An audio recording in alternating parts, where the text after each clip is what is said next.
সম্মানিত দ্বীনী ইসলাম দরদি ভাই এবং বোনেরা, আজকে আপনাদেরকে একটি সুন্দর বিষয় নিয়ে আলোচনা করব এবং আপনাদেরকে শিখিয়ে দেব।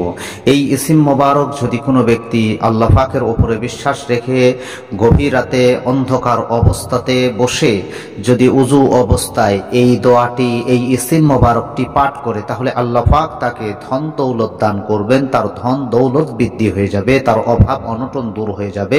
অভাব অনটন দূর করার জন্য, ধন দৌলত কামানোর জন্য, আল্লাহর তরফ থেকে রুজি পাওয়ার জন্য, ধন পাওয়ার জন্য, দৌলত পাওয়ার জন্য যদি কোনো ব্যক্তি গভীর রাতে অন্ধকার অবস্থাতে উজু করে অন্ধকার অবস্থাতে বসে বসে যদি দীর্ঘক্ষণ ধরে এই দোয়াটি পাঠ করে এবং পরে আল্লাহর দরবারে দুটি হাত তুলে ফরিয়াদ করে, তাহলে আল্লাহ পাকের অশেষ দয়া ও মেহেরবানিতে তার ধন দৌলত বৃদ্ধি হয়ে যাবে, তার রুজি বাড়িয়ে দিবেন আল্লাহ পাক, তার রেজেক বৃদ্ধি হয়ে যাবে, তার কোনো দিক থেকে কোনো অভাব অনটন থাকবে না।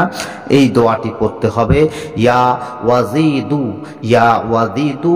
যত বেশি পারবেন আপনার 500 বার, 700 বার, 1000 বার, অর্থাৎ 1500 বার, যত বেশি পারবেন গভীর রাতে এটি পাঠ করে আল্লাহর দরবারে দুটি হাত তুলে মুনাজাত করবেন। ইনশাআল্লাহ আল্লাহ পাক আপনার ধন দৌলত বাড়িয়ে দেবে।